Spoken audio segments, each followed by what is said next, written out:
kasih persembahan toh. Jangan lupa ya, bawa persembahanmu, masukkan di dalam karung ini. Terus disimpan deh. Nanti kalau gereja sudah buka, kalian bisa bawa karungnya ke gereja. Itu kan untuk pekerjaan Tuhan. Oke deh, selamat ibadah. Halo adik-adik, selamat pagi. Walau sangat senang kita bisa kembali berkumpul bersama-sama untuk beribadah. Walaupun kita secara online adik-adik. Kita bisa ada sebagaimana saat ini adik-adik masih bisa sehat, kuat. Nah itu semua karena kebaikan Tuhan. Kita harus bersyukur. Tuhan begitu baik bagi kehidupan kita. Nah mari adik-adik langsung ajak adik-adik semuanya untuk bangkit berdiri. Kita mau memuji Tuhan atas karena kebaikan Tuhan yang begitu luar biasa dalam kehidupan kita. Mari kita nyanyikan pujian Dari Terbit Matahari.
Semuanya lipat tangan, tutup mata, kita berdoa.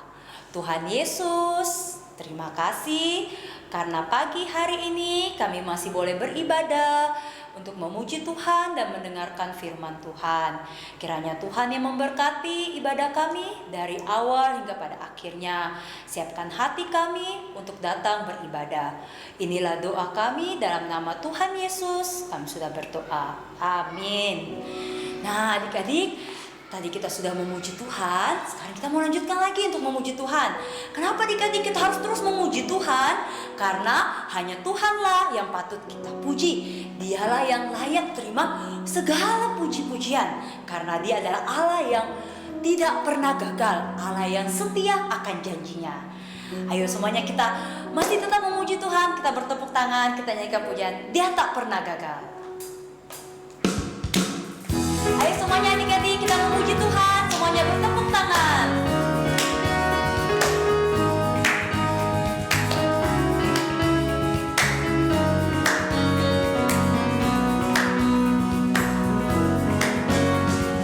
Dia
ingkar janji, dia tidak pernah gagal. Nah, adik-adik, sebelum kita mendengarkan cerita firman Tuhan, mari kita menyanyikan satu pujian, yaitu taat itu indah. Nah, adik-adik, sebelum kita dengarkan firman Tuhan, kita siapkan hati kita untuk bisa mendengarkan firman Tuhan.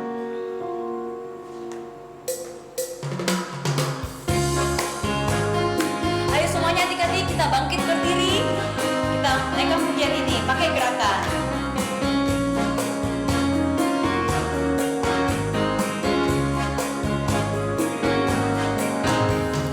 Taat itu indah bagai sebuah permata bagi semua anak Allah. Taat itu indah bagai penjaga langkah, taat membawa kita pada janji Allah. Sekali lagi ya, dengan pujian ini. Taat itu indah bagai sebuah permata bagi semua anak Allah. Taat itu indah bagai penjaga langkah, taat membawa kita pada janji Allah. Nah, adik-adik, saatnya kita mendengarkan cerita firman Tuhan. Kepada Lause yang bercerita, dipersilakan. Halo adik-adik, apa kabar semua? Lasso harap adik-adik yang ada di rumah dalam keadaan yang sehat-sehat semua. Sebelum Lasso cerita, mari kita sama-sama berdoa dulu. Tuhan Yesus, terima kasih Tuhan atas kebaikan-Mu. Kami boleh bangun dengan tubuh yang sehat dan mengikuti ibadah online pada hari ini. Saat ini kami akan mendengarkan cerita firman Tuhan. Tuhan tolong kami untuk duduk diam tenang dan mendengarkan dengan baik. Dan juga Tuhan tolong Lasso Edwin yang akan mengajar. Hanya di dalam nama Tuhan Yesus kami sudah berdoa dan bersyukur. Amin. Nah adik-adik, di video kali ini Lasso ingin bercerita tentang seorang bapak. Namanya Bapak Musa. Sama-sama katakan, Bapak siapa? Musa. Ya betul adik-adik. Bapak Musa adalah orang Israel. Berbeda dengan orang Israel yang lainnya adik-adik. Karena Bapak Musa itu tinggal di istana Raja Firaun adik-adik. Sedangkan orang-orang Israel yang lain, dia itu bekerja untuk Mesir. Dia menjadi budak. Sering dia bekerja dan dia disiksa sama orang-orang yang di Mesir itu. Nah adik-adik, ketika Bapak Musa sudah dewasa, dia keluar dari istananya. Istana Raja Firaun. Dia keluar dan dia menjadi sangat marah. Adik-adik tahu tidak kenapa Bapak Musa menjadi marah? Karena Bapak Musa melihat ada saudaranya orang Israel yang dipukul sama orang Mesir. Makanya Bapak Musa menjadi marah dan Bapak Musa langsung membunuh secara diam-diam orang Mesir itu. Tetapi sayangnya Bapak Musa ketahuan membunuh adik-adik. Sehingga Raja Firaun menjadi sangat marah. Dan dia menyuruh pengawalnya untuk mencari Bapak Musa dan untuk membunuh dia. Sehingga Bapak Musa lari meninggalkan Mesir. Dia pergi ke kota Midian. Di sana Bapak Musa bekerja menjadi seorang gembala, menggembala kambing domba. Dan dia juga menikah dengan seorang gadis. Namanya itu Sipora. beberapa tahun kemudian, Raja Mesir akhirnya mati. Tetapi orang Israel masih tetap mengeluh karena perbudakan yang dialaminya. Mereka berseru minta pertolongan Tuhan. Dan akhirnya Tuhan memperhatikan umatnya dan mendengar seruan mereka. Lalu Tuhan menampakkan diri kepada Bapak Musa. Waktu Bapak Musa sedang menjaga kambing dombanya, seperti yang ada di gambar, tiba-tiba Bapak Musa melihat ada semak duri yang terbakar api. Tetapi hebatnya adik-adik, semak duri itu tidak rusak karena api, tidak gosong karena api. Nah, adik-adik tahu tidak kenapa Tuhan ingin menampakkan diri kepada Musa? Ternyata Tuhan mau supaya Bapak Musa kembali ke Mesir untuk membebaskan bangsa Israel dari perbudakan, adik-adik. Kira-kira Bapak Musa mau tidak ya kembali ke Mesir? Tuhan mau supaya Bapak Musa pergi ke Mesir untuk membebaskan bangsa Israel dari perbudakan. Tetapi Bapak Musa tidak mau pergi, adik-adik. Banyak saja alasan-alasan yang Bapak Musa berikan kepada Tuhan supaya Bapak Musa tidak pergi ke Mesir. Bapak Musa merasa dia tidak mampu untuk melakukan tugas yang Tuhan berikan kepada dia. Padahal adik-adik, Tuhan berjanji akan menyertai Bapak Musa. Tetapi Bapak Musa tetap tidak mau. Bapak Musa juga takut nanti bangsa Israel terlalu banyak bertanya, siapa nama Allah yang mengutus engkau? Jadi Bapak Musa bingung mau jawab bagaimana. Bapak Musa juga takut kalau nanti bangsa Israel tidak percaya dengan perkataannya Bapak Musa. Dikira nanti Bapak Musa bohong. Tetapi akhirnya Tuhan memberikan 3 mujizat yang akan dilakukan Bapak Musa supaya bangsa Israel percaya bahwa Tuhan yang mengutus dia. Yang pertama, mujizat tongkat. Ketika Bapak Musa melemparkan tongkatnya ke tanah, tongkat itu langsung berubah menjadi ular. Dan ketika Bapak Musa memegang ekor ular itu langsung berubah menjadi tongkat kembali, adik-adik. Yang kedua, mujizat kusta. Maksudnya, ketika Bapak Musa memasukkan tangannya yang bersih itu ke dalam kantongnya, pas dikeluarkannya, tangannya langsung kena penyakit kusta, adik-adik. Penyakit kulit. Begitu, adik-adik. Tetapi ketika dia memasukkan lagi kembali ke kantongnya dan dia mengeluarkannya lagi, tangannya langsung sembuh, adik-adik, dari kustanya. Yang ketiga, mujizat air menjadi darah. Maksudnya ketika Bapak Musa mengambil air dari sungai Nil dan dia melemparkannya ke tanah yang kering, air itu langsung berubah menjadi darah, adik-adik. Nah, 3 mujizat itu akan membuat bangsa Israel percaya sama perkataannya Bapak Musa, adik-adik.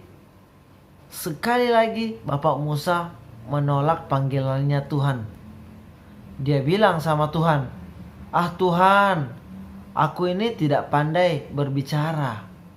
Tuhan bilang sama Bapak Musa, "Tenang, aku akan menyertai lidahmu." Untuk yang terakhir kalinya, Bapak Musa tetap tidak mau dan dia berkata kepada Tuhan, Tuhan, utus saja siapa yang layak, siapa yang pantas engkau utus." Nah, mendengar perkataan Musa itu, Tuhan langsung menjadi marah, adik-adik. Nah, adik-adik, 3 mujizat ini akan membuat bangsa Israel percaya kepada Bapak Musa. Tetapi sekali lagi, Bapak Musa tetap beralasan supaya dia tidak pergi ke Mesir. Dia bilang sama Tuhan, Tuhan, aku ini tidak pandai bicara. Tapi Tuhan bilang, tenang, aku akan menyertai lidahmu. Untuk yang terakhir kalinya, Bapak Musa beralasan lagi. Ah Tuhan, jangan utus saya, utus saja siapa yang layak Engkau utus. Akhirnya itu membuat Tuhan marah dan Tuhan berkata kepada Musa, suruhlah saudaramu Harun ikut bersamamu dan dia yang akan berbicara. Nah adik-adik, dari cerita ini kita bisa belajar bahwa yang pertama, ketika kita mengalami masalah, kita harus berseru minta pertolongan dari Tuhan. Dan ingat, Tuhan pasti akan menyertai kita. Yang kedua, ketika adik-adik disuruh sama orang tuanya adik-adik, entah itu disuruh makan, disuruh tidur, disuruh belajar, adik-adik harus langsung melakukannya. Jangan tunggu sampai orang tua marah baru adik-adik lakukan. Pokoknya jangan seperti Musa yang terlalu banyak alasan-alasan yang dikeluarkannya. Begitu adik-adik. Jadi ingatlah, jadi anak yang taat di rumah dan dimanapun adik-adik berada. Mari kita berdoa. Tuhan Yesus, terima kasih Tuhan, kami sudah mendengarkan cerita firman Tuhan hari ini. Biarlah apa yang kami dengarkan bisa menjadi berkat buat kami semua. Biar ajarlah kami Tuhan menjadi anak yang taat dan patuh kepada orang tua. Hanya di dalam nama Tuhan Yesus kami sudah berdoa dan bersyukur. Amin. Demikian cerita hari ini adik-adik. Sampai jumpa minggu depan. Bye-bye. Oke.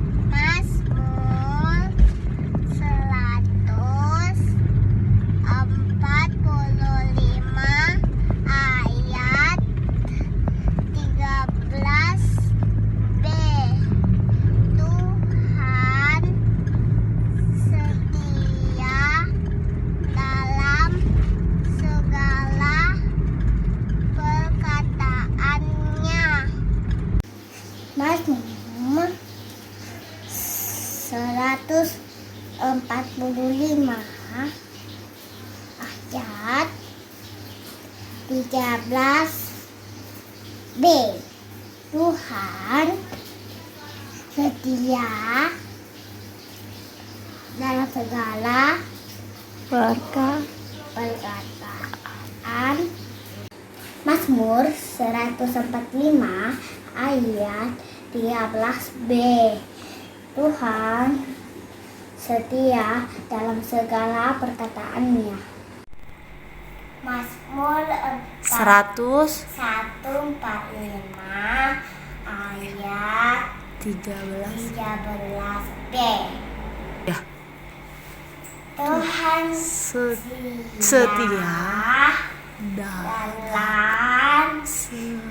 Setia dalam segala perkataannya. Mazmur